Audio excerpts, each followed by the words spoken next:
Hi, I'm Becky. My channel is What Beck Sews. Welcome back if you're a subscriber and welcome if you're new. Today is my next instalment of the Sew This Trend series, the Recreate the Look for autumn, and today we're focusing on the bottom halves of our bodies. So we're going to be looking at trousers and we're going to be looking at skirts. Now, I have had a really good look around on the marketplace and I've come up with some really common themes that are trending at the moment, and some of them I don't think will be of any surprise to you. So the first thing I'm going to focus on is skirts, particularly the denim skirt. Now, the denim skirt has been around for a little bit, guys. It's been around since, before the summer came in, but it is a real trend. It's not going anywhere, and I pretty much saw the same sort of style. So I have my notes down below, which is why I keep looking, but they were all very much the long straight with a side slit, with a slit up the front. And I know that there are many vloggers out there that have shared how to do a maxi skirt out of a pair of old jeans, which gives a very similar style to some of the ones that I was seeing on the high street. Now, from a pattern point of view, there aren't many denim skirt patterns out there, or that I can find anyway, and I have done some extensive research on it, but there is one that hit the nail on the head, and that is the Cameron skirt by Vicki Sews. So depending on the size that you're making, and it goes up to a size 52, you can get this out of about 2 meters max of fabric. I think it might, no, only 1.5 meters of fabric, which I think is quite good.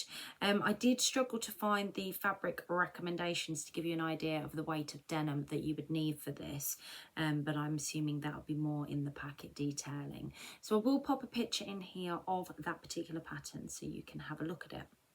The other denim pattern that I found, which is a slightly different look, could definitely be extended down to become a maxi. There is, however, a midi version of it available, and it's a style arc pattern, and it is the Lennox skirt by Style Arc. So this is a really nice pattern. It is specifically, it details that it could be used for denim. It's got patch pockets on the front, and like I said, at the moment there is a midi version, but I don't think it would take much just to extend that down to be a maxi version.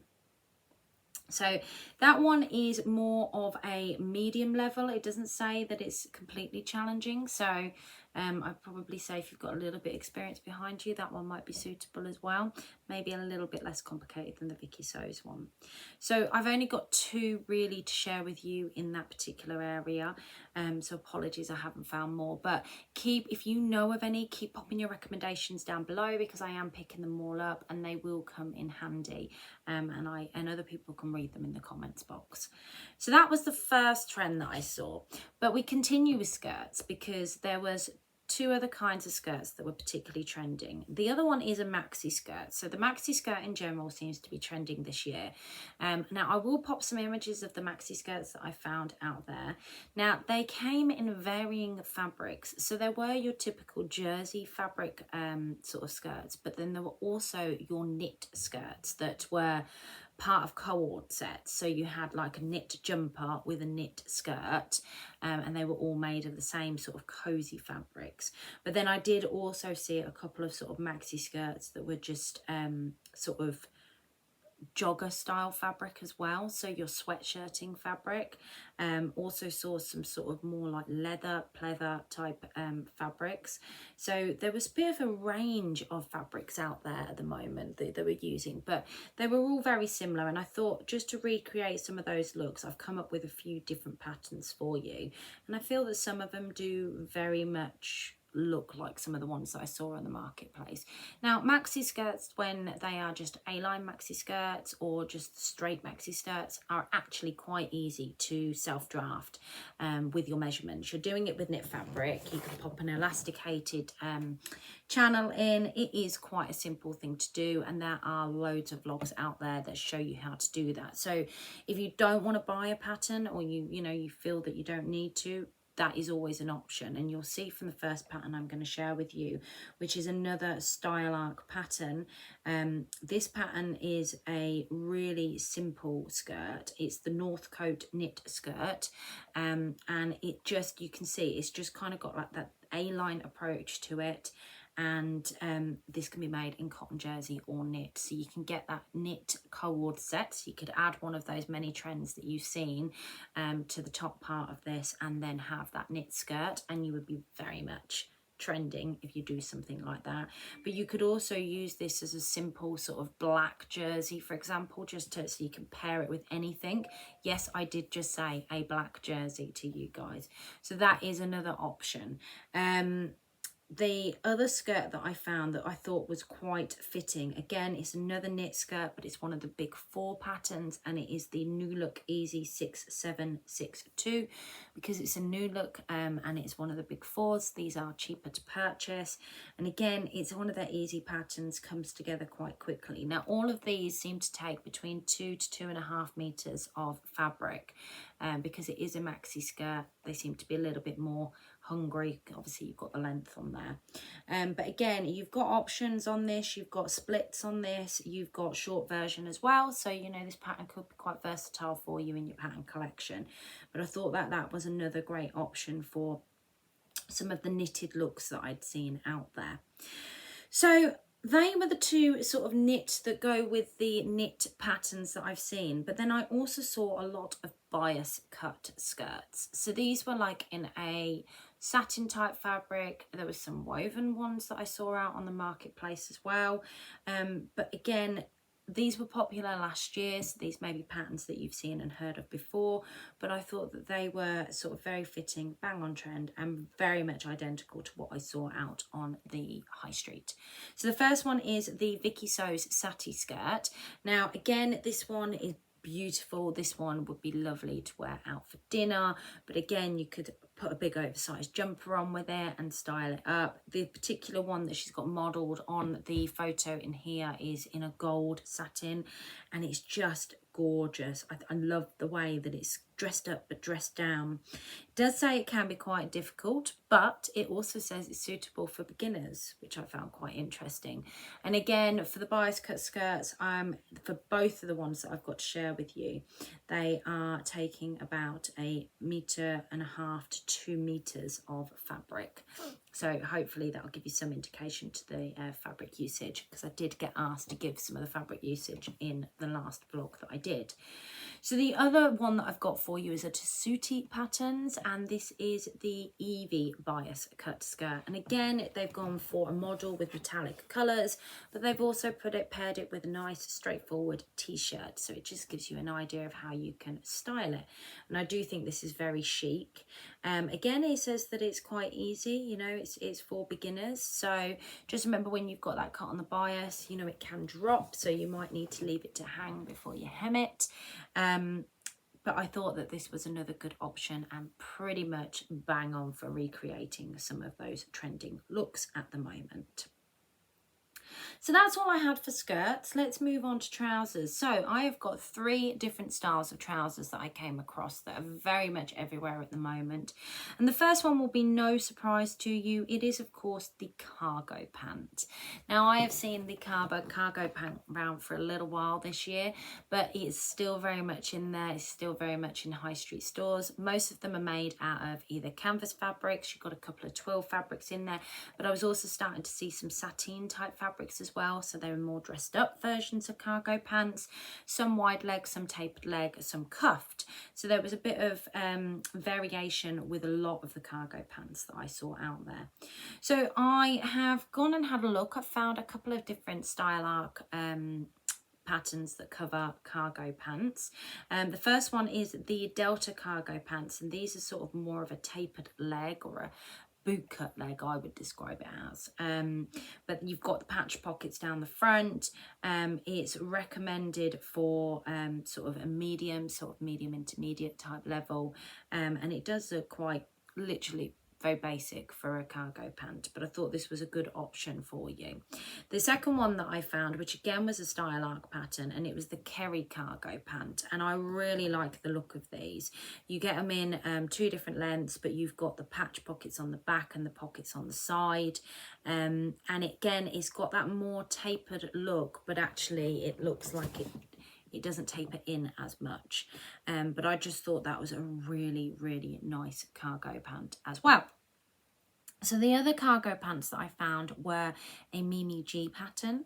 So this was the Mimi G S9754. I don't actually like the fabric she's made it in, that she's modelling it in. Again, I think this is the second pattern that I found of hers that I've not liked the way she's modelling it, which is unusual because I think Mimi G's sort of sense of style is bang on, and I love most things that she makes. But she's wearing my favourite colour in this. I think these are very simple kind of cargo pants, and they've got a slight crop to them as well at the bottom.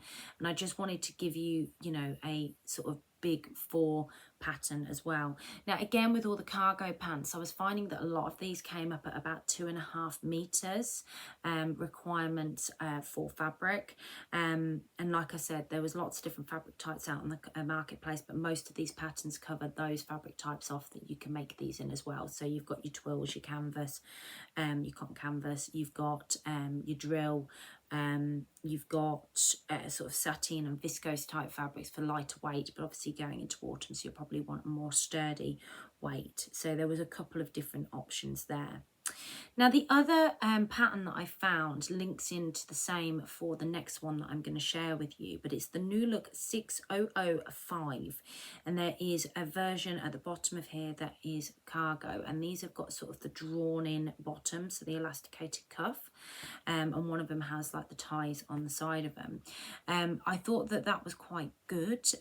It goes up to a size 22. It's one of the Mrs. patterns, so it's not the most size inclusive, but usually, and I haven't properly looked, but most of them tend to have a second size range, so you might find that there is there. And again, it takes 2.5 meters of fabric, but I thought this was quite interesting, but again quite beginner friendly. There wasn't too many complicated details on the actual trouser pattern, but you have the patch pockets still on the front, but they're not patch pockets, they're the open pockets on the front. I know what they're called, but I can't think of what the name is off the top of my head.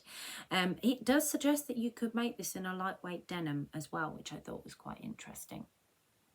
So that was the other cargo pant option that I had there. Now, keeping that pattern in mind, the other thing that I saw trending quite heavily was the wide leg joggers. So using your sweatshirting for wide leg joggers. And I thought that this was amazing. So that new look pattern there had a couple of options at the top, particularly view D, that I thought was very fitting for some of the ones that I'd seen out on the marketplace. And it's quite difficult to find patterns that are for wide leg joggers. There's quite a few over on Etsy, but they weren't overly size inclusive, so I didn't really want to include them in this vlog because I read a couple of reviews on some of them and they weren't brilliant, and I just thought I'm not going to recommend something if it's got terrible reviews on it. So I thought that this was a good alternative. The other one that I thought was a really good alternative, I've actually made these, is the Friday Pattern Company Saguaro pants. If you own that pattern, you can make it in a sweatshirting. You just need to size down, and it gives you the wide leg look that is everywhere. Now, some of the wide leg pants that I saw have got the little slits at the side. It's only a little one, about that big, but you can also, you know, you just when you stitch down, you leave the slit in, which would work really well. So they were all I could find from a jogger perspective that I thought would fit the bill. And like I said, the Friday Pattern Company one was another one that I thought about. So the final patterns that I found were these wide leg trousers. Now, wide leg tailored trousers were everywhere, and there are lots of different patterns out there on the marketplace. I've only found a few to sort of share with you, but these were lovely. These are my style. I find wide leg always proportions my body really well. So I really quite like these, but most of them had like a pleat detail down the front as well. So I thought, you know, from a detailing that was out there and trending on the wide leg, that was particularly prevalent with them. So the first pattern that I've got for you is the Vogue pattern. Now this pattern is one that I actually have in my stash. I think it was a free one in the magazine a little while back, but it's the V9302 Very Easy Vogue, and you have a cropped sort of culotte version, and you also have the trousers version. So it's a subtle wide leg. I don't feel that it's really wide, but you've got that beautiful pleat detail down the front, which I thought was really nice. These are quite fabric hungry, I'm not going to lie. So most of these were either 3.5 meters in fabric requirements. I think that Vogue one was probably the most minimal one. I do think that was below 3 meters. Another one that I found that I thought was really nice, and it had like a gathering detail in the actual trouser, which didn't quite so it wasn't pleat, but it looks like that pleating detail across it. And it's actually part of a wider set, so you've got a shirt attached into this, and I think that the whole pattern itself is really nice and would be a good one to make up. But the Simplicity S9754, I thought that was an absolutely beautiful pattern, and I thought that again the trousers were just really nice, and they were just getting some of that detailing in. The last pattern that I found for you, which had a bit of pleating detail, but these are easy to sew, and it's another Simplicity pattern, and it's the 8389 pattern. And I thought that there's a tapered version, but there's also a wide leg version that's got like a drawstring in the middle as well. But I thought it was just giving you another option that was relatively easy that you could pick from. So that's it for the Sew the Trends. Another quick vlog for you on that, but hopefully there's plenty of choice there for you to go off and have a look at. Next week will be my final share, where I'm looking at cardigans and jackets, and potentially a couple of coats. I may add in a coat category. Let me know if you want to see the coat category below, but certainly cardigans and jackets going into autumn. So don't forget to give this video a thumbs up and hit that subscribe button if you want to see more. Take care, and I'll catch you all soon. Bye.